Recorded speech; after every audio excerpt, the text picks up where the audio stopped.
idioma chino, árabe, que no se lo comprende. Pero ahora sabemos que el sistema inmune es aquella que nos va a defender de nuestro entorno que puede poner en peligro nuestra vida, virus, hongos, bacterias, parásitos, y también internamente va a reconocer células alteradas que quieran iniciar un proceso oncológico y las va a destruir. Ese es el objetivo del sistema inmune. Pero cuando hay una falla, por ejemplo, en las enfermedades autoinmunes, hay una falla del sistema inmune y empieza a reconocer algo del individuo como extraño y empieza a producir anticuerpos contra nuestros autoantígenos. Tal es el caso de por ejemplo, del lupus, cuando hay una destrucción o apoptosis celular, entonces se libera lo que es el ADN y el sistema inmune dice, ¿qué es esto? No es virus, no son hongos bacterianos, parásito, tampoco es una célula cancerígena, pero nunca lo he visto. Entonces lo reconoce y lo presenta al linfocito, la célula dendrítica, el linfocito B, T, el linfocito T, el linfocito B, se convierte en célula plasmática, productora de los autoanticuerpos dirigidos contra este ADN del individuo. ¿Ya? Entonces es muy importante que sepamos eso.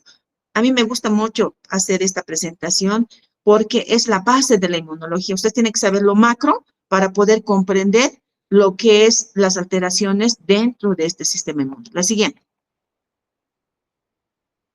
Sabemos que todas las células de la respuesta inmune se van a originar en la célula madre pluripotencial que está en la médula ósea y nos va a dar un origen linfoide que nos van a dar los linfocitos T, linfocitos B, NKs, ciertas células dendríticas y tenemos el linaje mieloide, ¿no? Que nos va a dar la serie de eritrocitos, granulocitos, monocitos y los megacariocitos.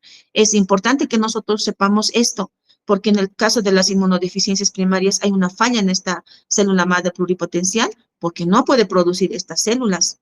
Entonces, hay como curación y tratamiento y manejo lo que es el trasplante de médula ósea, ¿ya? La siguiente. Entonces, el órgano linfoide primario es donde se originan estas células, hemos dicho que es la médula ósea. Posteriormente, estas van a viajar a los órganos linfoides secundarios. Generalmente son todos los ganglios, ¿no? Por ejemplo, tenemos la adenoides, las amígdalas, el anillo de Waldeck a nivel de la cavidad oral.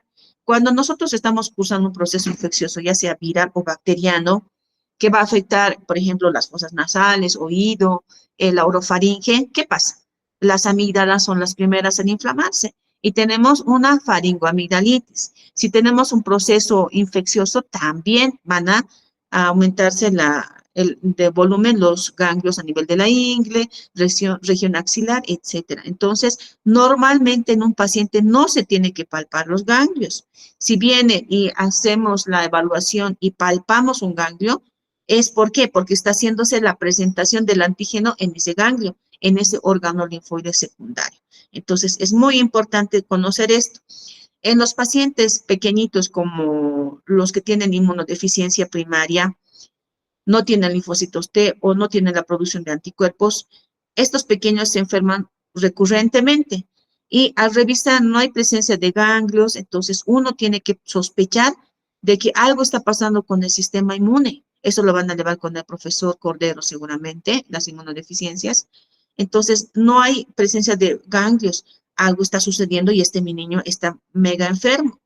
O al contrario, viene un paciente para recibir sus medicamentos para la diabetes o la hipertensión arterial, hacemos el examen físico general, el segmentario y vemos la presencia de ganglios a nivel axilar o en la ingle. Y el paciente no tiene procesos infecciosos, está viniendo a su control de rutina. Entonces, tenemos que considerar que puede tratarse de un proceso oncológico que está iniciando. Ya les dije, el sistema inmune reconoce hongos, virus, bacterias, parásitos y células cancerígenas. Entonces, también estas células alteradas van a ser presentadas a nivel de los ganglios y por eso es que va a haber ese aumento de volumen. Entonces, es muy importante eso.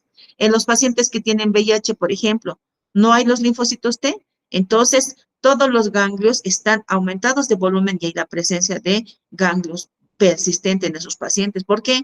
Porque el sistema inmune está tratando de producir la mayor cantidad de linfocitos T anticuerpos y obviamente hay la presentación de todos estos virus, bacterias, porque el paciente es susceptible de todos los procesos infecciosos habidos y por haber. Entonces, estos ganglios van a estar aumentados de volumen. La siguiente. Sabemos muy bien que tenemos la respuesta inmune, la innata y la adaptativa, pero esto es y ocurre rápidamente una tras la otra. La inmunidad innata es aquella que nos va a proteger en nuestra vida cuando está en peligro. No tiene memoria, actúa rápidamente. Está conformado por la activación del sistema de complemento y todo lo que es la fagocitosis, ¿no? Entonces, es muy importante esto. Y la inmunidad adaptativa va a estar constituida por los linfocitos T, linfocitos B, va a producir anticuerpos, es específica y tiene memoria. La siguiente. Aquí les presento a la célula profesional presentadora de antígenos, que es el macrófago.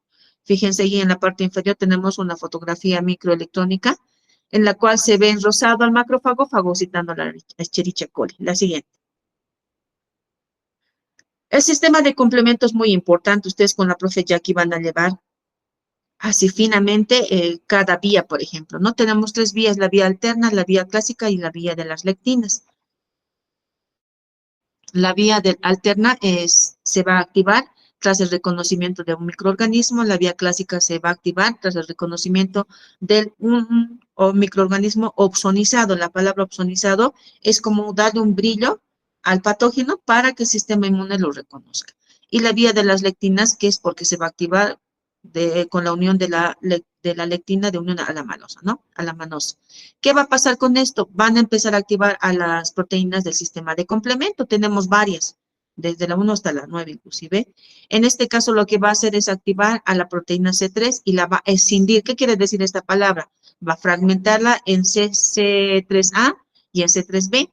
Se van a fijar que todo lo que son C3A, por ejemplo, el componente A, va a ir a activar lo que es la inflamación, opsonizando justamente a los patógenos que acabo de explicarles. Y la fracción C3b, ¿qué va a hacer? Va a ir a dividir o a fraccionar a otras proteínas, ¿no? En este caso, por ejemplo, la proteína 5 en C5a y en C5b. ¿Cuál va a ser la finalidad de este sistema de complemento? Formar el complejo de ataque de membrana. La siguiente. Fíjense, lo que va a formar es como poros a nivel de las células o, en este caso, de los patógenos, para que haya el estallido de estos mismos. Ahí está, en una micrografía electrónica, ¿ven? Los poros que tienen en el microorganismo para que haya el estallido. Y muera de esta manera, pues, el patógeno. La siguiente. Dentro de la inmunidad innata tenemos una primera línea de defensa, que es la piel intacta. Por ejemplo, hay pacientes que vienen y dicen, tengo alergia, doctora, desde hace años o hace un mes. Y yo siempre les digo cómo se caracteriza o cómo se manifiesta tu alergia, qué signos y síntomas tiene. Entonces me dice, tengo escozor, me salen granos y me salen ronchas. Entonces el paciente tiene prurito, tiene pápulas y tiene abones. Puede haber un aumento de volumen del labio o de párpados. Entonces, en el caso del prurito, por ejemplo, no todo lo que es pues es alergia, les explico muy bien. Entonces, usted lo que tiene es una urticaria. Ahora, la urticaria puede ser de causa infecciosa, puede ser por el estrés, colinérgica, puede ser una urticaria alérgica. Entonces, no podemos colocarle todavía el apellido de alergia. ¿Por qué? Cuando me dice, tengo alergia, ¿a qué le tiene alergia usted? Le pregunto. No sé, entonces todavía no estamos definiendo, sino lo que tiene es una urticaria. Entonces, es muy importante. Hay pacientes que tienen dermatitis atópica. ¿Qué quiere decir? La piel seca. La piel, en vez de estar integrada, o sea, cerradita como en todas partes, imagínense, esta es la piel normal. El paciente que tiene filagrina es como si estuviera toda la piel abierta como un cernidor. No sé si han visto alguna vez un pez que va secándose y las escamas se van abriendo, ¿verdad? Lo mismo pasa con los pacientes que tienen dermatitis atópica. Entonces, al estar la piel inflamada, las terminaciones nerviosas también están así, libres. Entonces, estas terminaciones nerviosas se pueden estimular por el frío, el viento, el exceso de calor, la prenda, las costuras, inclusive la lana. Entonces yo les digo, eso va a influir para que se estimulen estas terminaciones nerviosas, incluso el sudor que tiene cloruro de sodio, que es sal. Entonces, esta terminación nerviosa va a estimular a otras terminaciones y también sabemos que el mastocito no solamente tiene receptores para la inmunoglobulina E, también hay otros mecanismos que van a liberar justamente histamina y prostaglandina y vamos a tener prurito. Entonces, no es lo que tiene una alergia, tiene una urticaria, en este caso, por la dermatitis atópica, porque no tiene la filagrina, que es el aceite, digamos, que mantiene las células de la piel íntegras, juntas, si no están abiertas. Entonces, les digo, el tratamiento para la dermatitis atópica es humectar la piel. Puede ser desde la crema más cara que le dé el dermatólogo, hasta la simple Nivea para piel extra seca, el Lactobit, la vaselina o el aceite de bebé. La cuestión es colocarse más de 3, 4 veces al día para que vaya regenerándose esa piel. Entonces, como las cremas a veces que le dan a nuestros colegas que son capísimos en piel, es caro. Entonces, el paciente le da una pasada por la piel, no tiene sentido. La idea es varias veces al día. Jaboncillo de glicerina, no hacer baños prolongados para que no se reseque más la piel y colocar la cremita, ¿no? Entonces, cuando tú le explicas eso al paciente, entiende. Ahora le digo, si usted tiene la piel inflamada y de paso fuera alérgico al polvo, digamos, donde está el ácaro, es como un cernidor a su piel, ingresa rápidamente el alergeno, estimula otro tipo de células y hay doble escozor, por la piel seca y esta vez por la alergia que tiene en este caso a los ácaros. Entonces hay que explicar muy bien a los pacientes. Ahora, la mucosa y sus secreciones. A nivel de lo que son las mucosas tenemos la inmunoglobulina A. Entonces, cuando hay un déficit selectivo de esta inmunoglobulina A, como es la inmunodeficiencia selectiva de tipo IgA, entonces los pacientes al no tener esta inmunoglobulina A son propensos a las aftosis principalmente. Entonces hay que tomar en cuenta eso. Con respecto a la microbiota normal, antiguamente se consideraba que no tenemos bacterias ni virus, pero ahora sí se sabe que tenemos bacterias, parásitos, virus dentro de nosotros que son saprófitos, que quiere decir que son parte de nosotros, ¿no? Entonces viven ellos como comensales también, no nos hacen daño.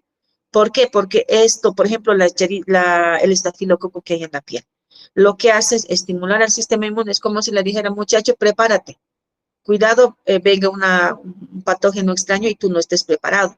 Eso le dice esta microbiota que está en la piel. A nivel de lo que es el tubo digestivo, cuando el paciente viene por deposiciones líquidas de un solo día, a veces les dan tratamiento antibiótico, puede ser que tenga una intoxicación alimentaria o una alergia a los alimentos. Entonces, ¿qué hacemos con los antibióticos? Barremos con esta flora que hay a nivel del intestino y puede aprovecharse el Clostridium. Entonces, es muy importante, por eso, ver los tiempos de evolución del paciente. Por ejemplo, si es mayor a 3 días, recién podemos considerar que puede ser un cuadro bacteriano.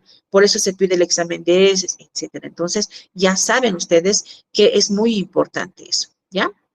Después tenemos aquí la segunda línea de defensa, que son las natural killer, los leucocitos, porque van a ayudarnos en el tema de lo que es la inflamación. Lo van a fagocitar y van a destruir las NKs además. Y las sustancias antimicrobianas que serían las anafilotoxinas del complemento. Luego tenemos, por ejemplo, la inmunidad adquirida, que es la tercera línea de defensa, constituida por los linfocitos T, linfocitos B y la producción de estos. La siguiente. Aquí les presento al linfocito, en este caso al linfocito T. Fíjense qué bonita es, ¿no? La siguiente. Aquí tenemos a un linfocito B. Este linfocito B se está convirtiendo en célula plasmática, productora de anticuerpos. La siguiente. Una más. Un clic más, por favor. Aquí vamos a dar un ejemplo de cómo es que se producen los linfocitos B, por ejemplo, ¿no? Gracias a la célula madre pluripotencial va a generar un linfocito pro-B, un pre-B, y vamos a tener un linfocito B inmaduro que va a ir hasta el órgano linfoide secundario en espera de la presentación del antígeno para convertirse en célula plasmática. Esto ustedes con la profe Jackie lo van a ver a detalle muy fino, pero tienen que saber esto que es macro. La siguiente, una más, un clic más. Entonces, ¿qué va a pasar? Estos plasmocitos van a producir inmunoglobulinas. Tenemos, por ejemplo, la inmunoglobulina M, G, A, D y E. En el tiempo de COVID teníamos los pequeños cassettes para ver si el paciente estaba con, por ejemplo, la presencia de COVID. Y si marcaba M, se decía que el paciente está con un proceso activo. Y si marcaba G, que ya ha pasado, tiene memoria inmunológica, ¿no? Y si estaban los dos, que estaba en esa etapa donde el sistema inmune ya estaba empezando a destruir a estos virus. Y la inmunoglobulina A, vamos a verla, hemos dicho, en las mucosas, ¿no? La inmunoglobulina E tiene mucho que ver con lo que son las patologías parasitarias y alérgicas. En un examen que vamos a pedir de recuento de inmunoglobulinas, no vamos a encontrar la inmunoglobulina D, más se ve la inmunoglobulina G, M y la E. Y también estas células, estos linfocitos B, van a producir citocinas proinflamatorias, que quiere decir que van a estimular a más células de la respuesta inmune y van a producir interleucinas de tipo 1, 6, 8, por ejemplo, el factor de necrosis tumoral. Y van a producir también citocinas mielopoyéticas, que quiere decir que van a estimular a la célula madre pluripotencial para que produzca más linfocitos B. Cuando hay el cese del patógeno, por ejemplo, y el sistema inmune dice, basta, ya no tenemos contra qué luchar, entonces empieza a producir lo que son las citocinas inmunosupresoras, como el factor de crecimiento transformante beta y la interleucina 10. El COVID para mí ha sido realmente una escuela para muchos, especialmente para mí, porque justamente llegué de Caracas después de hacer la residencia a COVID. No había trabajo para el inmunólogo y teníamos que manejar a todos los pacientes, todos, ginecólogos, pediatras, todos los que se pueda, el área de COVID, ya que muchos también, por el temor a fallecer, han tenido que no asistir. Y nos teníamos que arriesgar, nosotros, por ejemplo, yo soy mamá divorciada, y tengo que, pues, cubrir los gastos y proteger a mis hijos, ¿no? Y había ahí una duda, ¿qué hago? No tengo trabajo, pero tengo que hacerlo porque ¿quién me va a ayudar a mantener a mis tres pequeños? Entonces, bueno, una de la universidad ahora, tomé la decisión. Mi amigo me dice, por ejemplo, el de la caja, Dina, ¿sabes qué? Solamente hay para el área de COVID en Santiago Seguro, no importa, me fui. Y aquí en el Hospital de Clínicas, cuando yo llegué, terminé el lazo, entonces también se habilitó la unidad de terapia intermedia para COVID. De igual manera, entonces yo me hice cargo también. Entonces, hay situaciones en las cuales uno se tiene que arriesgar porque lamentablemente todo gira en torno al dinero, ¿verdad? Entonces, es muy importante eso. Ahora, ¿por qué les vengo o les explico algo del tema de COVID? Han debido escuchar de la famosa tormenta de citocinas, ¿verdad? En el cual el paciente fallecía por esta tormenta de citocinas y no así por el COVID. El COVID, como es un virus que realmente ha matado a toda la humanidad, el sistema inmune, ¿qué hace? ¿Qué ha hecho? Ha tratado de luchar contra, le ha puesto alma, vida y corazón y ha empezado a producir citocinas proinflamatorias para destruir a este virus. Pero ha habido un momento en el cual en algunos pacientes ya ha habido un desequilibrio, ya no ha habido esta producción de citocinas inmunosupresoras. Entonces había un desbalance, había más proteínas inflamatorias. Entonces el paciente se estaba empezando a autodestruir como si fuera una enfermedad autoinmune y por eso es que estos pacientes han fallecido. Por eso les digo, ¿no? El sistema inmune es capísimo, todo organizado y ordenado. Cuando la célula está mal, dice, sufre apoptosis, no sirves para nada. Entonces, a veces, así en tono de broma, entre inmunólogos charlamos, ¿no? Debería de haber ese tipo de sistema en toda la humanidad, así no habría ladrones, no habría personas malas, etcétera, ¿no? La siguiente. Aquí tenemos un linfocito B, por ejemplo, que está en color verde y amarillo, y su receptor, que es el BCR, ¿no? Esta puede ser una inmunoglobulina de tipo M o de tipo D. Es bien sencillito. La siguiente. Tenemos aquí el ejemplo de una inmunoglobulina, en este caso la inmunoglobulina E, porque vamos a hablar en este segmento lo que es las patologías alérgicas. Sabemos que la inmunoglobulina tiene una región, una cadena pesada y tiene una cadena ligera. En el extremo vamos a tener donde está B, por ejemplo, la región variable. ¿Por qué es importante esta región variable? Porque esta es la que va a reconocer al epítope del antígeno. ¿Y qué es el epítope del antígeno? Es la región más inmunogénica, es aquella que va a generar la respuesta inmune. O sea, ¿qué quiere decir? Que todo el virus, que toda la bacteria no va a ocasionar respuesta en, en el sistema inmune. Tiene que ser una parte específica. En mi trabajo de tesis que presenté para graduarme como inmunólogo alergólogo, por ejemplo, yo extraje las glándulas salivales y el tubo digestivo de las blatelas germánicas, que son las cucarachas. ¿Por qué? Porque yo estaba buscando extraer estos elementos porque estos eran los que generaban más respuesta inmune con la literatura. Entonces, los extraje, los tuve que congelar, pulverizar y con elementos probar como unos parchecitos para ver si los pacientes que tienen alergia a la blatela germánica o a la cucaracha reconocen estos antígenos que extraí de estas cucarachas. Y dio positivos, han sido bien interesantes, ¿no? Y tenemos en la cadena pesada, por ejemplo, la fracción cristalizada, que está ahí en la parte verde inferior, que esta se va a unir a los receptores de fracción cristalizada de los mastocitos y de los basófilos. Entonces va a reconocer y va a degranular al mastocito y al basófilo. La siguiente. Aquí tenemos todas las citocinas y hay más todavía pero como ejemplo, el factor de necrosis tumoral alfa o el factor de necrosis tumoral como tal, tiene un peso de 17 kilodaltons. ¿Quiénes la producen? Son los macrófagos, los linfocitos T. ¿Cuál va a ser su órgano diana? O sea, ¿quiénes va a ir a actuar, no? Van a ser en las células endoteliales, activando lo que es la inflamación, la coagulación. En los neutrófilos van a activar estos, en el hipotálamo va a causar la fiebre, a nivel del hígado va a producir lo que es la síntesis de proteínas de fase aguda, a nivel del músculo y tejido graso va a provocar lo que es el catabolismo o la caquexia, y en muchos tipos celulares, una vez que el cese, le dice, ya, va a estar suficiente, o en unas células alternas que sufran apoptosis, que es la muerte celular programada. Imagínense cuando estamos resfriados con un proceso de una gastroenteritis, etcétera, se produce este tipo de citocinas proinflamatorias y más todavía. Entonces, por eso es que cuando estamos resfriados, ¿qué pasa? Nosotros sentimos cefalea, mialgia, ahí está, el causante había sido él. Tengo fiebre, estoy sudando, obviamente va a haber un desgaste porque va a haber el catabolismo como lo está diciendo. Entonces, es muy importante. Ninguna célula se mueve sola, produce citocinas para ella misma o citocinas para estimular a otras células de la respuesta inmune. Vuelvo a mi COVID porque realmente me ha enseñado mucho. Me ha tocado instalar lo que es la unidad de inmunología en el Hospital de Clínicas. Y me dice la licenciada, doctora, vamos a armar la unidad para vacunar contra el COVID. Ahora, mi pregunta es, me dice, ¿podemos vacunar al paciente para el COVID y también para el tétanos? Me dice. Y yo les digo, no, ¿por qué? Porque como la respuesta va a ser específica, vamos a vacunar para el COVID, se van a producir citocinas proinflamatorias y nuestro paciente va a sentir que está enfermo. ¿Por qué?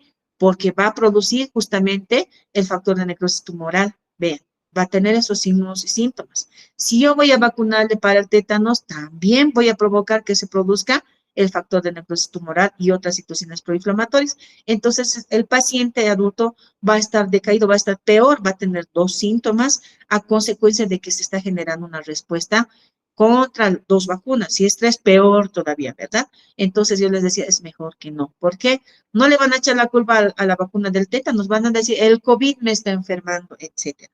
Entonces, mejor no.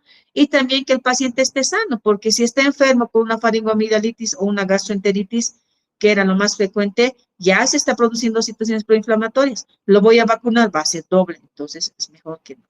Ahora, en el caso de los niños pequeñitos, por ejemplo, les vacunan, ¿no es cierto? 3, 4 vacunas inclusive. ¿Qué pasa con ellos? Ellos primero no hablan, solo lloran, lloran, lloran, lloran. Entonces, también su sistema nervioso es inmaduro, entonces no van a sentir tanto como un adulto. Entonces, le damos su paracetamol, su analgésico y el niño se duerme, calma y también de tanto llorar se duerme, pero en un adulto no se puede. Entonces, esa también es la diferencia de por qué se coloca una vacuna o dos máximo en el adulto y en los niños se puede un poquito más inclusive. Ahora, también en el COVID me decía el paciente o la licenciada, dice el paciente que le hemos vacunado y ya tiene COVID, tiene su prueba positiva. Y yo le digo, no puede ser posible. Lo que pasa es que en la vacuna no estamos colocando virus atenuados. Entonces, ¿qué quiere decir? No estamos administrando al virus entero, en pocas palabras. Es una fracción del virus. Por ejemplo, genéticamente modificado, podemos extraer un fragmento, un RNA, digamos, ¿no? Entonces, una parte del RNA, o sea que imposible que el paciente pueda infectarse del COVID. Lo que pasa es que el paciente, paralelamente a la vacuna, ya estaba incubando al virus. Ya se ha infectado, entonces solamente hemos vacunado al paciente, pero ya estaba en proceso de infectarse el paciente porque ya estaba dentro de, ya la manifestación es lo que faltaba.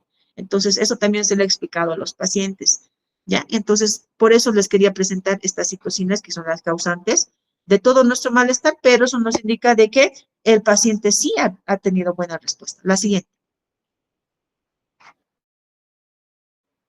Una vez que se produce en el órgano linfoide primario, que es la médula ósea, estos tienen que ir a dar el examen en el timo, sí o sí. Se da el examen en el timo y después recién pueden ir a los órganos linfoides secundarios. Esto se trata de los linfocitos T. Ya les voy a comentar más adelante. La siguiente. Aquí tenemos el linfocito T. Fíjense, tiene su TCR y tiene también sus coestimuladores. O sea, este es más complejo todavía. La siguiente. Aquí tenemos, por ejemplo, me gusta mucho esta imagen, en la parte superior tenemos el ejemplo de todas las células presentadoras de antígenos, desde macrófagos, células dendríticas, algunos linfocitos B también actúan como células presentadoras de antígenos, y estas tienen en su superficie varios receptores. En este caso, tienen también una sola célula presentadora de antígenos, puede tener el receptor del complejo mayor de histocompatibilidad tipo 1 y del tipo 2 también. La diferencia es al activarse. Cuando activa el complejo mayor de histocompatibilidad tipo 1, va a ser reconocido por el linfocito TCD8, que está en la parte inferior. Cuando expresa su receptor complejo mayor de histocompatibilidad tipo 2, va a ser reconocido por el linfocito TCD4. ¿Ya? Eso es muy importante. La siguiente. Eso también lo van a llevar con la profe.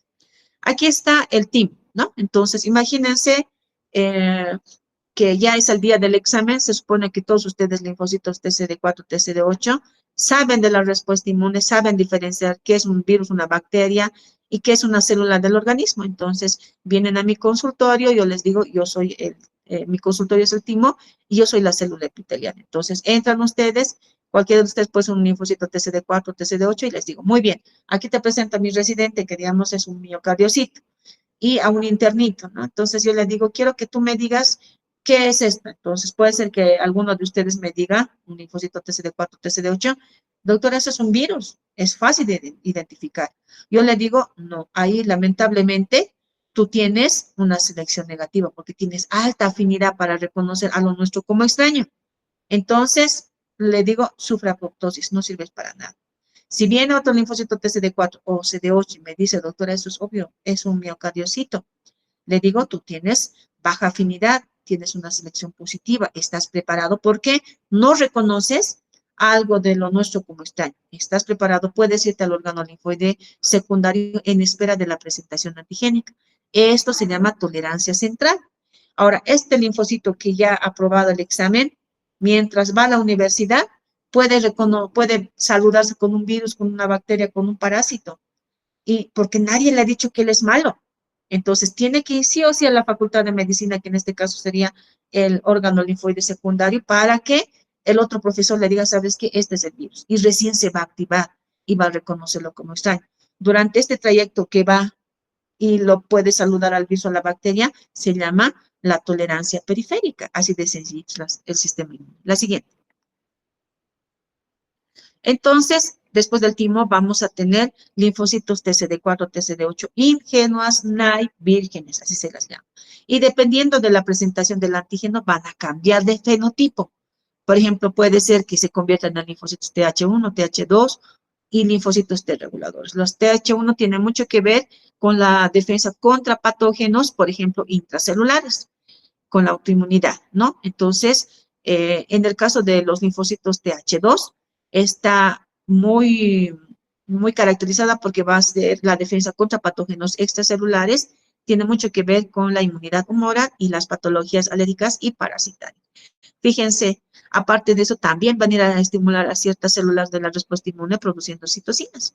Y los linfocitos T reguladores, ganador del premio Nobel del año pasado, por ejemplo, ¿qué hacen? Los linfocitos T reguladores dicen, muchachos, basta, dejen de diferenciarse porque ya no tenemos contra qué luchar. Entonces ya pueden suspender la producción de citocinas, ya no se diferencien más en linfocitos T, linfocitos B, etcétera. Entonces, se dice que en muchas patologías autoinmunes hay la escasez de estos linfocitos T reguladores.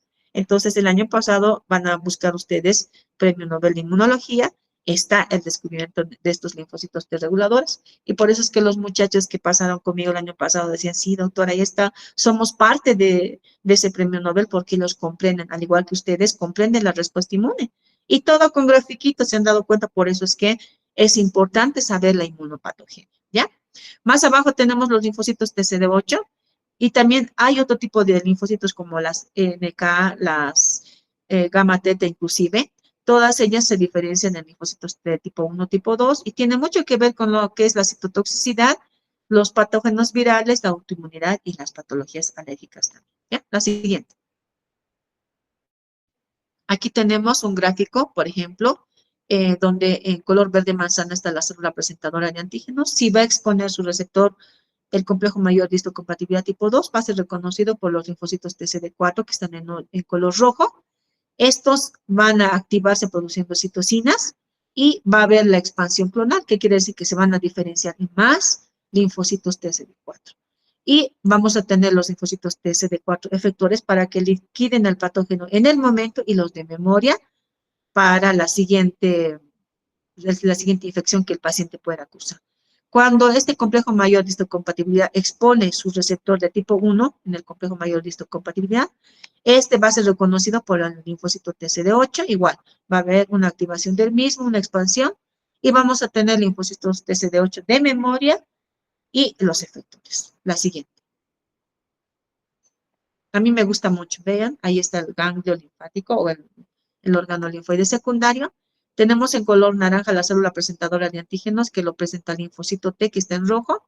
Este linfocito T lo presenta al linfocito B que está en color violeta. Este se va a convertir en célula plasmática productora de inmunoglobulinas. Todo esto ocurre en el órgano linfoide secundario. La siguiente. Aquí tenemos la sinapsis inmunológica. Haz un clic más, por favor, para que se den cuenta que no es una simple presentación para que el linfocito B se convierta en célula plasmática. Tiene que presentar a su TCR, al BCR, pero también tiene que haber otros coestimuladores para que exista esta sinapsis inmunológica. La siguiente. Aquí tenemos el mecanismo de lisis del linfocito T citotóxico, o sea, la apoptosis. Por ejemplo, tenemos una célula blanca que puede ser una célula enferma por un patógeno viral o puede ser una célula alterada, o sea, ya en proceso de ser una célula cancerígena. Entonces, a través del complejo mayor de histocompatibilidad tipo 1, el linfocito T citotóxico lo va a reconocer. A través también de otro receptor que es el FAS ligando lo va a reconocer para que sufra apoptosis. La siguiente. Las natural killers, fíjense, tienen el mismo mecanismo que los linfocitos T citotóxicos o CD8. Reconoce a la célula estresada y sufre apoptosis, o a la célula infectada por un virus igual, la liquida, o le dice muerte. La siguiente. Entonces, esto me gusta porque todo lo que les estoy pasando es resúmenes. En el ABAS lo van a encontrar también. En la parte superior del color lila tenemos al linfocito B, que cuando le presentan al patógeno el linfocito T, este se convierte en célula plasmática productora de inmunoglobulinas. Estas inmunoglobulinas van a ir a opsonizar a los microorganismos que están como estrellas cafés y van a ser reconocidas por el sistema de complemento y por otras células de la respuesta inmune. Luego tenemos en la parte inferior al linfocito TCD4, perdón, que está en color rojo, porque el color verde, que es la célula presentadora de antígenos, lo presenta, ¿qué va a hacer?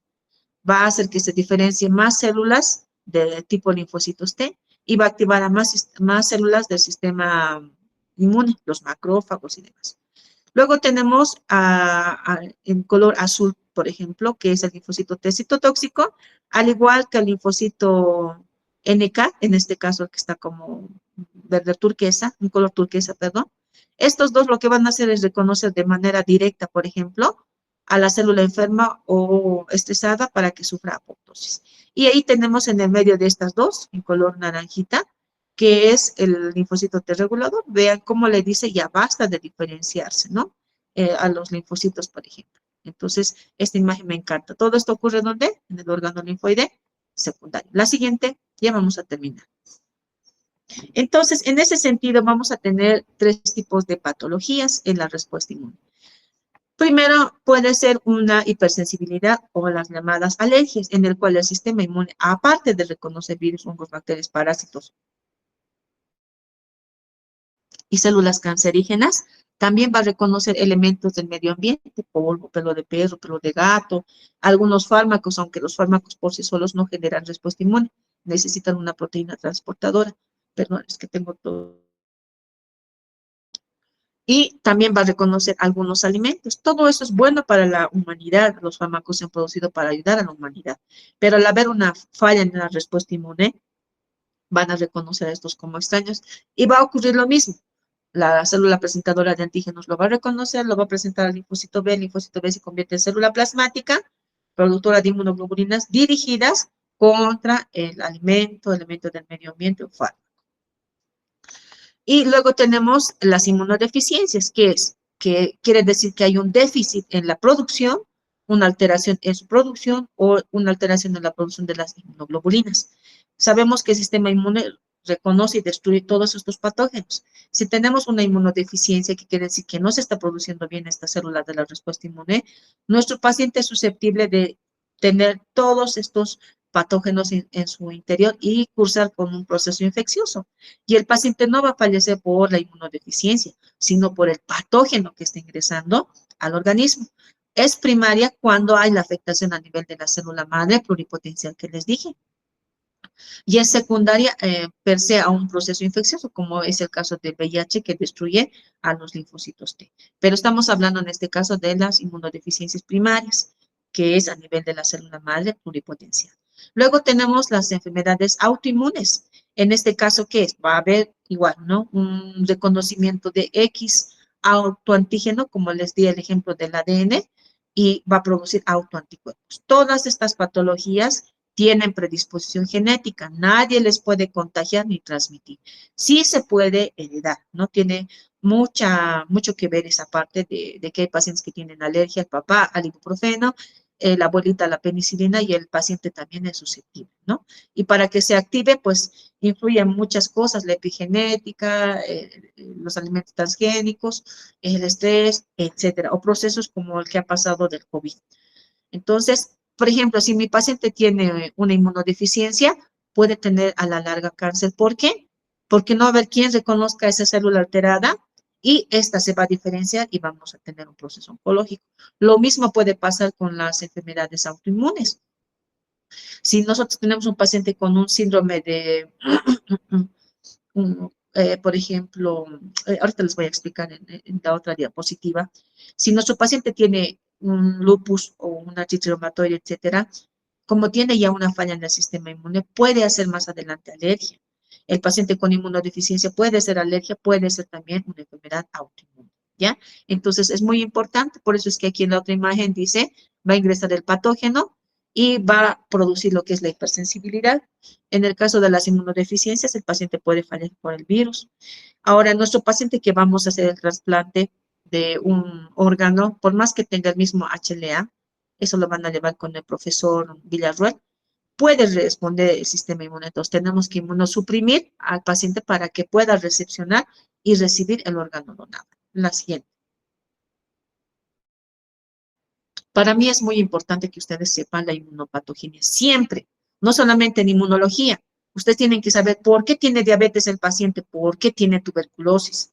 Como mi pequeñito, el último, que es venezolano, porque nació allá, cuando era pequeño, todo era ¿por qué, por qué, por qué, por qué? O sea, ¿por qué hay sol? ¿Por qué hay autos? ¿Por qué tiene ese color? O sea, ¿por qué tiene ese color?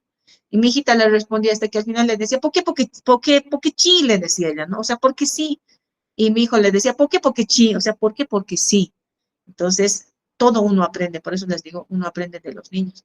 Y hay que ser como mi hijo Kalel, preguntar, dudar, porque el médico es investigador.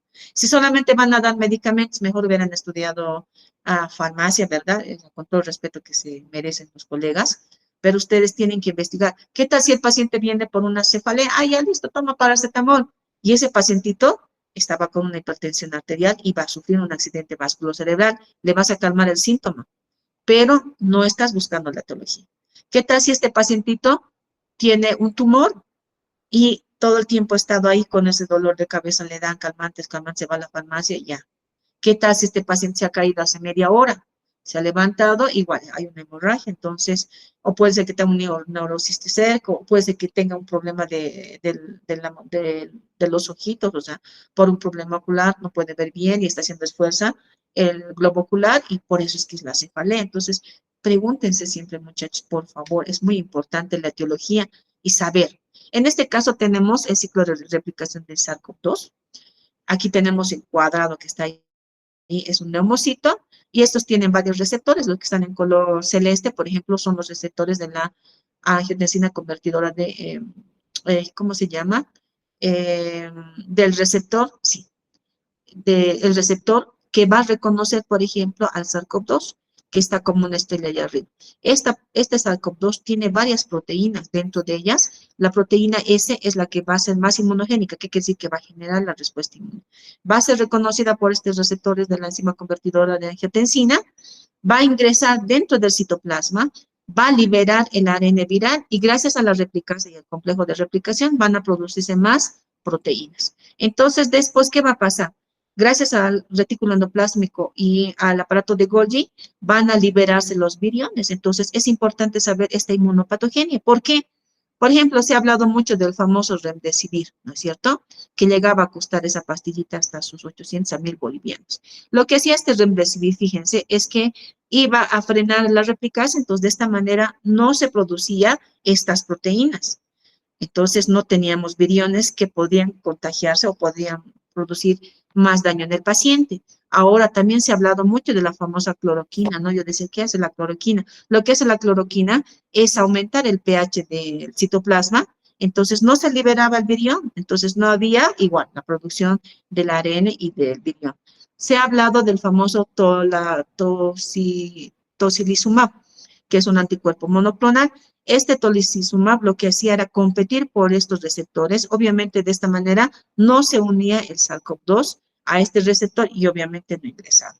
Entonces, el mecanismo de acción de estos fármacos era justamente actuar para que no se replique el virus. La siguiente. Ya vamos a terminar. Los que tienen clases a las 9 en punto en otro lugar, a pesar de que estamos de virtualidad, se pueden retirar, pero no había necesidad. Ya vamos a terminar. Tenemos que saber muy bien el mecanismo de acción de los fármacos y también saber cuál es su estructura química.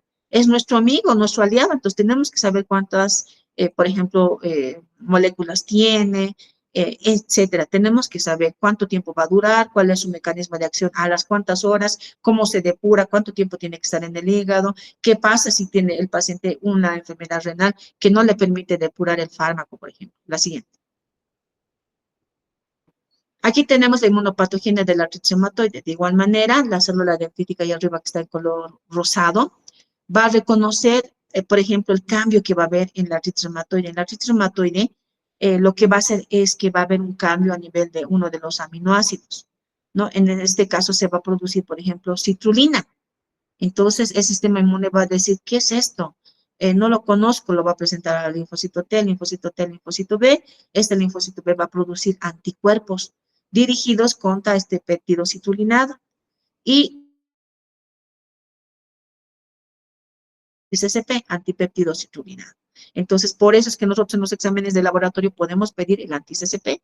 El factor reumatoide es una proteína G, por ejemplo, y una proteína M. Entonces, no nos habla y no es específico para decir que tiene artritis reumatoide. Lo que pasa es que el factor reumatoide nos dice, hay un proceso inflamatorio que y más se ve en la parte articular. O sea, podemos hasta ver el factor reumatoide positivo en un paciente con artrosis y no solamente en un paciente con artritis. ¿Para qué nos sirve el factor reumatoide? En un paciente ya diagnosticado con artritis reumatoide, para hacerle el seguimiento. Ah, el paciente está bajando de 3 cruces a 1 cruz porque ya está mejorando con el tratamiento instaurado.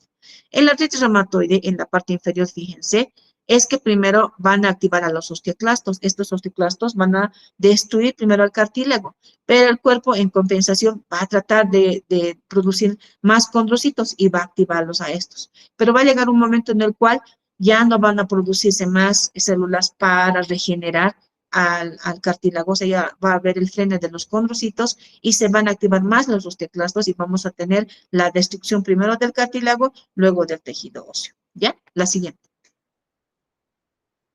Esto es lo que van a hablar con el profesor Cordero, o ya han hablado, en el cual va a haber las inmunodeficiencias primarias. Si es que hay un defecto de los linfocitos T y los linfocitos B, podemos tener como patologías, por ejemplo, la inmunodeficiencia combinada grave, que quiere decir no se producen linfocitos T, tampoco inmunoglobulinas, y el pacientito pues no va a tener más que fallecer, máximo que pueda vivir ese niño son 3 semanas. Entonces, él necesita trasplante de médula ósea. Tenemos el famoso síndrome de DiGeorge completo, que quiere decir que no hay timo. Les dije que el timo es donde se toma el examen, ¿verdad? De los linfocitos T. Entonces, si no hay timo, vamos a tener linfocitos T autorreactivos, capaces de reconocer algo de lo nuestro como extraño y generar, pues, destrucción o patologías alérgicas o, en este caso, autoinmunes. Y los defectos de los coestimuladores que les decía, ¿no? Y las otras que ya lo van a leer con los colegas. La siguiente. Aquí está la inmunodeficiencia selectiva de tipo hija. Haz 2 clics, por favor. donde la afectación está en el linfocito T, porque este linfocito T no lo puede presentar al linfocito B. Para mí, por ejemplo, la célula más importante es el linfocito T, porque es a quien presentan y quien presenta el linfocito B. O puede ser que haya, por ejemplo, alteración en las proteínas de transcripción para que se puedan generar de célula plasmática a productora de inmunoglobulinas. La siguiente. Esto vamos a hablar en la otra clase, la siguiente. Todo lo que es autoinmunidad van a hablar con otro colega. Aquí les traigo como ejemplito, por ejemplo, el HLA, el famoso HLA. El HLA es como una marca que tienen las células y nosotros podemos identificar a través de este HLA si el paciente genéticamente es susceptible a X enfermedad. Este es el HLA de QA1, de QB1 para enfermedad celíaca. La enfermedad celíaca se caracteriza porque el sistema inmune reconoce como malo al gluten. Y al tratar de destruir al gluten que está en la harina, en los fideos, que están en el intestino, destruye también las velocidades del intestino. El paciente, su clínica fundamental es dolor abdominal, distensión abdominal, después de comer pan, fideo, todo lo que tenga gluten. Entonces los pacientes vienen a mi consulta, me dicen, me han hecho cultivos, han buscado si tenía parásitos, me han hecho colonoscopia y nada. Entonces yo le digo, pero no tendrá enfermedad celíaca. Le hacemos y sale justamente el HLA positivo. Entonces, con dieta, para mí la enfermedad celíaca es una de las patologías más nobles que hay, porque no tenemos que usar corticoides y inmunosupresores en él. Solo es la dieta, es como una alergia, pero que no está mediada por la IgE, sino es evitar el alimento. A veces tenemos discrepancia con los de gastro porque dicen, tiene su HLA, pero los autoanticuerpos están negativos. Obviamente, si yo dejo de comer, no se van a producir autoanticuerpos o, perdón, anticuerpos porque no está el antígeno en el cuerpo. Ya les dije, cuando ya hay el cese del patógeno o en este caso del alérgeno, pues no va a haber mayor producción de estos elementos, de estos anticuerpos, ¿ya? Entonces, eso les quería mostrar. Imagínense si todos tuviéramos un mapita. Ah, yo soy propensa a la diabetes, yo soy propensa a la hipertensión, al cáncer, etcétera. Entonces nos cuidaríamos mucho más. La siguiente. Este es el panel de autoinmunidad. Todos estos que ven en la columna izquierda, el RNAP, por ejemplo, el SMT, que dice RO, todos estos son, por ejemplo, autoanticuerpos que se encuentran en el paciente, ¿no? Se toma la sangre y se somete a los autoantígenos y el paciente que tiene estos autoanticuerpos lo va a reconocer. En este caso, todo es negativo, es el analía. Porque si mi paciente tiene artritis, es susceptible de tener síndrome de Sjögren, lupus, etcétera. ¿Por qué? La falla en el sistema inmune es horizontal. Una empieza y a continuación la otra, por eso es que hay que frenar. La siguiente. Esto lo vamos a hacer, que son las pruebas prick y parche. La siguiente clase, la otra presentación. Esta también, la siguiente, les voy a explicar. Porque antes era la responsable de inmunología, entonces les daba siempre esta clase. La siguiente.